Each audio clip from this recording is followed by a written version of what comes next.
Battle Through the Heavens. Chapter 9, Berjalan Bersama. Satu negara, dua paviliun, tiga lembah dan empat sekte. Bangun, aku berjanji padamu.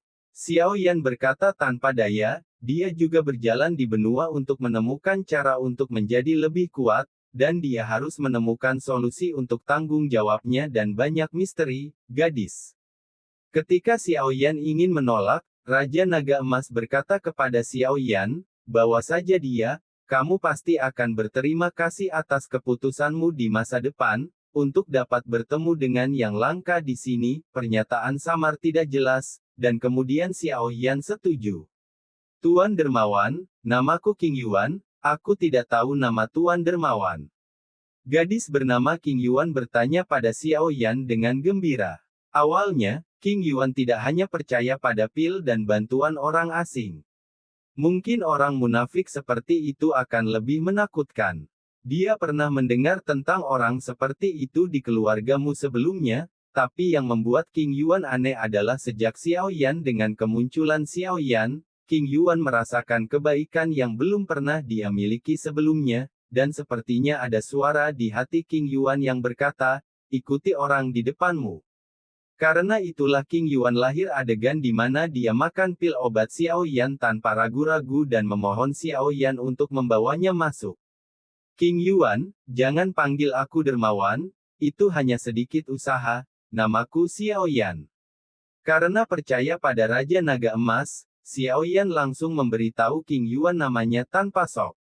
Apalagi dari kata-katanya dan keterkejutan Raja Naga Emas, Xiao Yan dapat merasakan bahwa King Yuan beberapa tahun yang lalu tampak sangat sulit. Lalu bagaimana saya bisa melakukannya? Sang dermawan telah menyelamatkan hidup saya, dan King Yuan akan selalu mengingatnya. Etiket tidak dapat dikacaukan. Jika dermawan tidak menyukainya, saya akan memanggil Anda saudara Xiao Yan di masa depan. King Yuan dengan hati-hati tersipu. Dia menatap Xiao Yan, karena takut dia akan menolaknya. "Oke," Xiao Yan berkata tanpa daya. Xiao Yan tahu betul bahwa dia bukan orang baik.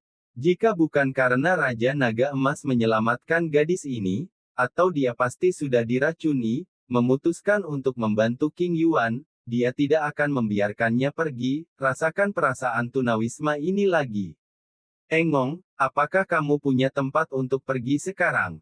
Jika tidak, mari kita pergi untuk menyelidiki keluargamu."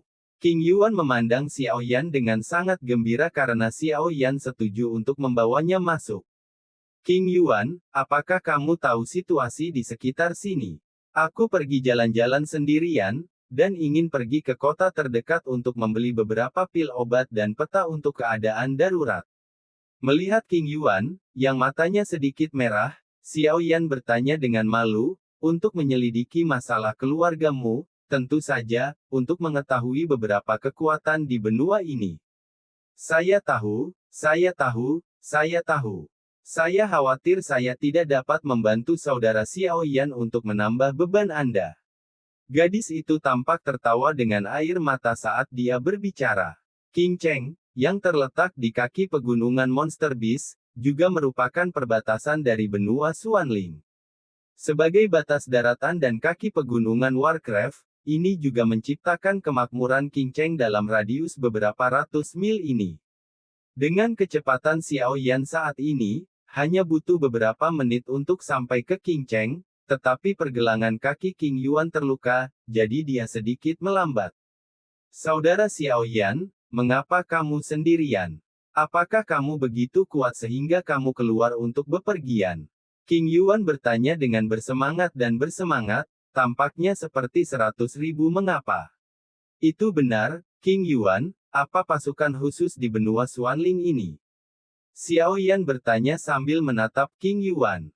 "Berjalan di negara asing, yang terbaik adalah mencari tahu siapa yang bisa menyinggung dan siapa yang tidak, agar tidak menimbulkan masalah." Awalnya, Xiao Yan berencana untuk bertanya kepada tuannya, Raja Naga Emas, tetapi bagaimana dia bisa menggunakan naga emas? Kata-kata raja sendiri, "Aku tidak bisa mengingat kota-kota kecil ini sama sekali, kota-kota kecil." Xiaoyan berkeringat deras, jadi dia mau tidak mau bertanya pada King Yuan. Benua Xuanling dibagi menjadi dua keluarga besar, manusia dan monster. Saya tidak tahu kekuatan monster. Adapun kekuatan manusia, mereka secara kasar dibagi menjadi satu negara, dua paviliun, tiga lembah dan empat sekte.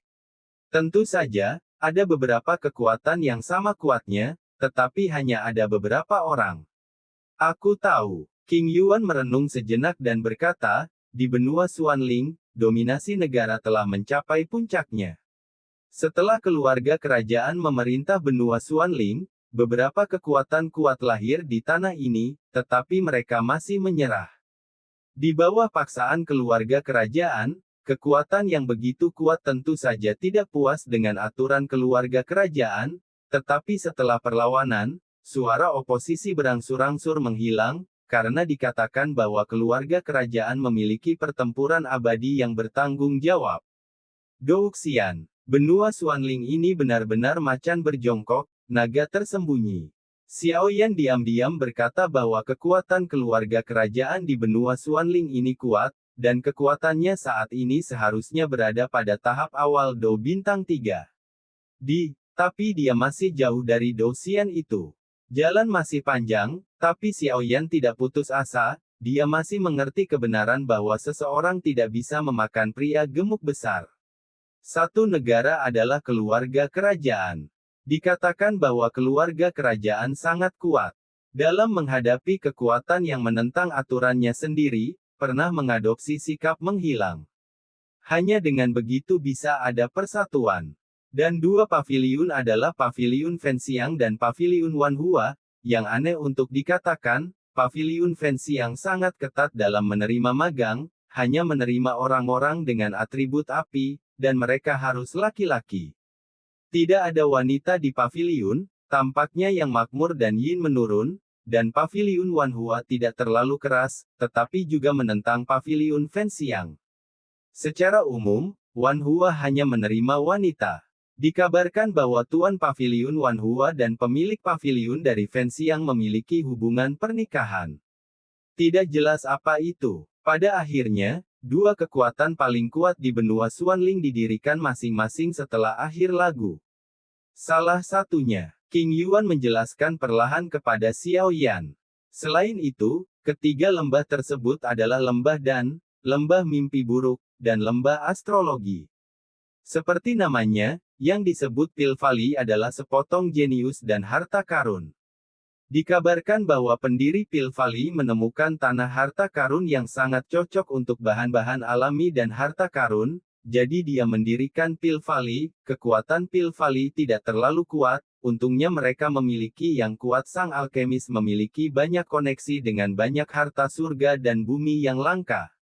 Nightmare Valley adalah jiwa utama, dan luar biasa, meskipun kekuatannya sendiri biasa-biasa saja, ia dapat menggunakan serangan jiwa untuk membuat orang kehilangan akal untuk waktu yang singkat dan menyebabkan pukulan fatal.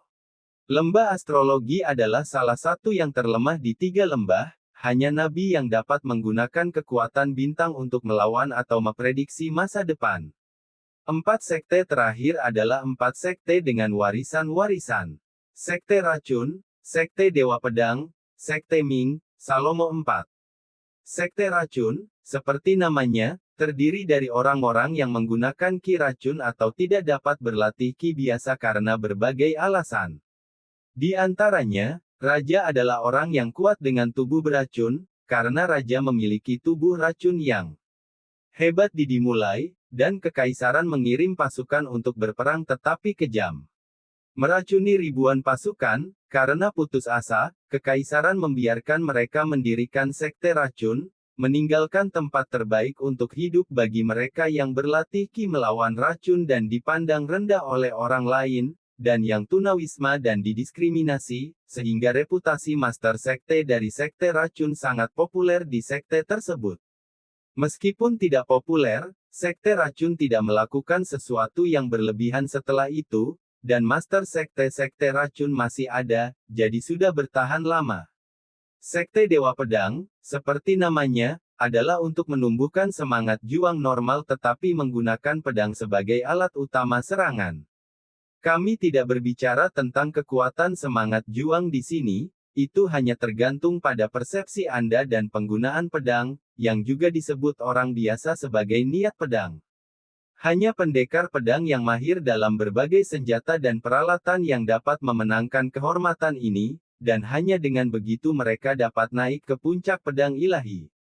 Ming Jiao paling terkenal dengan seni bela diri jarak dekat, ia dapat menyembunyikan keberadaannya untuk menemukan kesempatan untuk menyerang musuh, dan setelah muncul, ia memiliki ledakan yang kuat dan kemampuan kontrol instan, memberikan musuh pukulan fatal.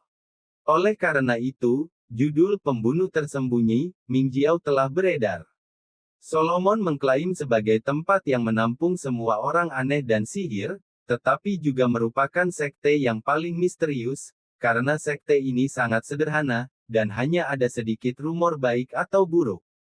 King Yuan secara singkat memperkenalkan distribusi kekuatan di benua Xuanling seperti seorang gadis kecil yang telah melakukan perbuatan baik dan berharap dipuji. Dia memandang Xiao Yan dengan antisipasi, seperti anak kecil yang berharap dipuji.